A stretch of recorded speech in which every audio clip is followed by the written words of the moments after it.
Assalamualaikum warahmatullahi wabarakatuh. Ibarallah, Rasulullah bersabda sallallahu alaihi wasallam, aku tidak pernah menyaksikan ada suatu pemandangan yang lebih mengerikan, yang lebih dahsyat, lebih berat dibandingkan dengan pemandangan alam kubur. Di dalam hadis yang sangat panjang di Sahih Muslim, Rasulullah SAW bercerita bagaimana pengalamannya dibawa oleh malaikat Jibril dan malaikat Malik mengarungi atau melintasi wilayah kehidupan alam dunia, tembus menuju ke alam barzakh. Rasulullah melihat pemandangan-pemandangan. Makanya kata beliau dalam hadis pertama tadi, aku belum pernah menyaksikan ada pemandangan yang lebih mengerikan, yang lebih menakutkan, melebihi pemandangan alam kubur. Faman naja minhu fama ba'dahu aisar. Siapa yang selamat di alam kubur, kehidupan setelahnya baginya adalah ringan dan mudah. Faman lam yamju minhu fama ba'dahu asyad. Siapa yang di alam kuburnya ternyata dia banyak masalah, siapa yang di alam kuburnya dia ternyata banyak mengalami tekanan, siksaan apalagi, maka kehidupan setelah itu asyad, adalah lebih dahsyat baginya, lebih berat untuknya. Wal tanzur nafsun ma qaddamat lighad. Hendaknya setiap jiwa merenung kembali perjalanan dalam kehidupan ini, untuk dia bisa menilai dirinya akan diperlakukan seperti apa kelak di seberang kematiannya. Kehidupan ini adalah kehidupan yang singkat, wahai hamba-hamba Allah. Kehidupan yang singkat. Kenapa demikian? Urut-urutannya, kata Rasulullah SAW, kehidupan di alam rahim sempit dan waktunya cuma 9 bulan. Ketika orang itu lahir, dia berpindah kehidupan yang lebih lapang sedikit. Betul tidak? Dunia ini yang terbentang, yang bisa kita pergi ke timur, ke barat dengan pesawat segala macamnya, dan umurnya juga lebih lapang sedikit, yaitu bisa 60 tahun, bisa 63 tahun, paling banter hanya 80-90 tahunan begitu, kurang lebih. Sedikit sekali yang lewat dari 100 tahun. Lalu setelah itu dia mati. Kehidupan yang dia hadapi setelah kematian itu jauh lebih panjang, dan ke alamnya jauh lebih luas dan lapang. Makin kesini makin mengembang.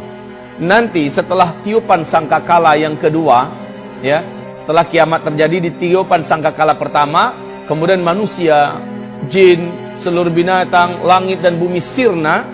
Kullu man 'alaiha fan wa yabqa wajhu rabbika dzul jalali wal ikram. Seluruh yang ada, yang pernah Allah ciptakan di tiupan sangkakala pertama, akan menjadi sirna seluruhnya. Kemudian pas tiupan yang kedua, manusia dihidupkan kembali. Nah, itulah kehidupan yang tidak ada lagi batasnya. Kehidupan yang tidak ada lagi kematian. Ternyata, wahai Bapak Ibu, saudara-saudari yang kami muliakan, kematian adalah ciptaan Allah. Kematian nanti pada hari kiamat, kata Rasulullah SAW, di depan seluruh jin dan manusia di padang mahsyar, akan diambil oleh malaikat maut. Lalu dicengkramnya dengan tangan kirinya. Kematian itu seperti binatang, kata Rasulullah. Jadi Allah menjadikan kematian itu diibaratkan seperti sebuah binatang. Apabila orang yang masuk surga telah diantarkan ke surga dan mereka masuk. Apabila orang yang jadi ahli neraka telah diantarkan ke neraka dan diseret ke neraka dan masuk. Lalu malaikat di antara surga dan neraka mengangkat binatang ini. Dia bertanya dan berkata dengan suara yang terdengar oleh siapapun saja di seluruh penduduk surga dan di seluruh penduduk neraka. Kalian tahu apa ini? Ini adalah kematian. Dengan ini kalian dulu dibatasi kehidupan. Dengan ini kalian dulu berujung dengan kematian. Ini adalah kematian.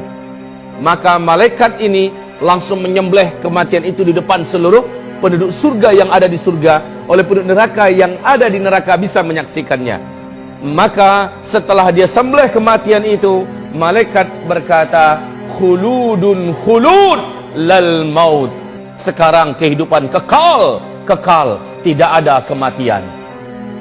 Orang-orang yang hidup di dalam surga ragu, jangan-jangan hidup saya berakhir lalu berakhirlah kesenangan ini. Tidak perlu lagi kamu mengkhawatirkan. Kamu kekal di dalam surga, kekal. Hari demi hari yang kamu jalani di dalam surga lebih sempurna dan lebih enak daripada hari sebelumnya. Bertambah waktu ke depan, bertambah indah, bertambah enak, bertambah lezat, bertambah nyaman, bertambah bahagia di dalam surga. Dan kesedihan juga adalah makhluk, itu pun dibuang dan dimatikan oleh Allah. Tidak ada lagi kesedihan, tidak ada sakit yang dalam surga. Sementara yang di neraka, mereka berharap mudah-mudahan ada ujung dari kehidupan dalam neraka, yaitu kematian. Tapi setelah dia lihat kematian disembelih oleh malaikat maut, bahwa kematian sudah tidak ada, bertambah menjadi putus asanya ahli neraka. Gimana? Kalau seandainya bisa bunuh diri mati mah enak, ya kan? Dalam neraka bunuh diri mati, ya enak, lepas daripada neraka. Ini malah nggak bisa mati.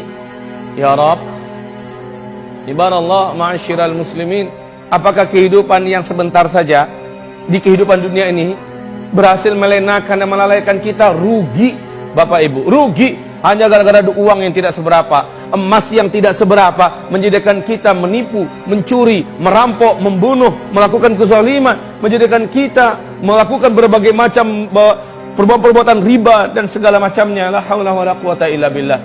Ibarallah ma'asyiral muslimin wal muslimat. Pembahasan kita terakhir di Masjid Al-Bina dulu saya ingat, yaitu tentang perjalanan roh, dan ini sudah selesai. Perjalanan roh, bagaimana dia dicabut dan seterusnya. Kemudian kita menceritakan tentang pengalaman Nabi, apa yang beliau saksikan di alam kubur, bahwa pemandangan yang ada di alam kubur kontras habis dengan pemandangan yang ada di Mala'ul A'la. Mala'ul A'la adalah tempat rohnya orang-orang beriman, orang-orang soleh, dibawa membumbung ke langit, disimpan di sana. Di mana?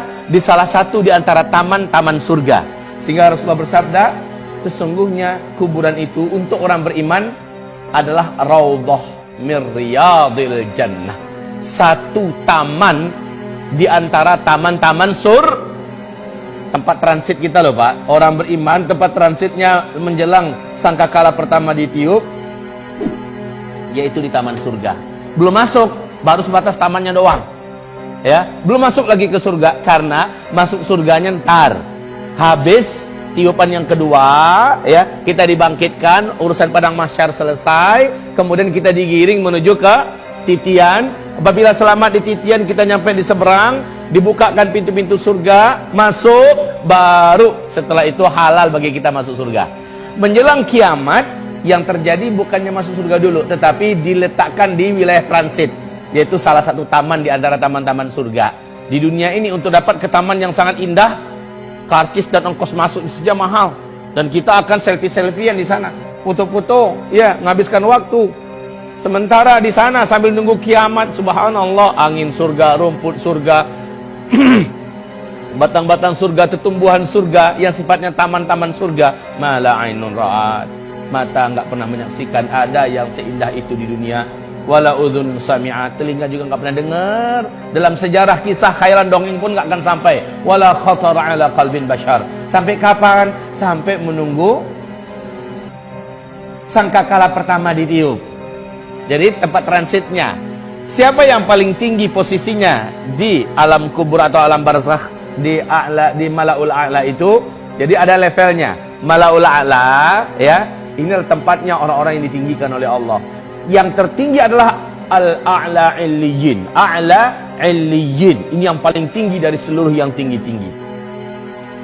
Saya rasa, saya yakin Bapak Ibu semua sepakat dengan saya. Nggak perlulah harus di A'la Illiyin, pokoknya di Mala'ul A'la aja udah nyaman dah. Bener nggak? Amin ya Rabb, amin ya Rabb. Semoga nanti kita bisa ketemu di sana, ya Allah ya Rabb, ya Rabb. Dan mereka yang di sana itu Bapak Ibu tahu persis di kehidupan dunia ini bisa saling bual-bual, kalau bahasa orang Malaysia berbual-bual, ngobrol-ngobrol, cerita-cerita. Bu, Ibu dulu tinggal di mana di dunia? Oh, saya di sudutnya Sunda, sebelah sana. Ya, Pak, Bapak tinggal dulu di mana? Saat itu Bapak Ibu yang kami muliakan, halal bagi kita untuk berbicara tentang masa lalu di kehidupan dunia. Tetapi yang enggak nyampe di sana ditanyain, Kamu kan si Fulana yang tetangga saya di rumah saya. Iya, betul. Kamu kan udah ninggalnya kapan? 2 minggu yang lalu. Masya Allah, kok saya nggak tahu ya? Kamu aja yang sibuk. Terus anak-anak saya gimana pas kamu tinggalin? Loh, nggak ketemu sama kamu? Enggak. Anak kamu udah ninggal duluan sebelum saya 3 bulan yang lalu dalam tragedi kecelakaan. Lalu dicari database-nya, gitu loh kita nanti di Mala'ul A'la dicari database-nya. Kok anak saya nggak ada, di mana posisinya? Maka tahulah orang tua atau kita yang sudah meninggal dan letaknya di tempat yang mulia itu, anak kita bukan di situ tempatnya, tapi di mana? Asfalas safilin.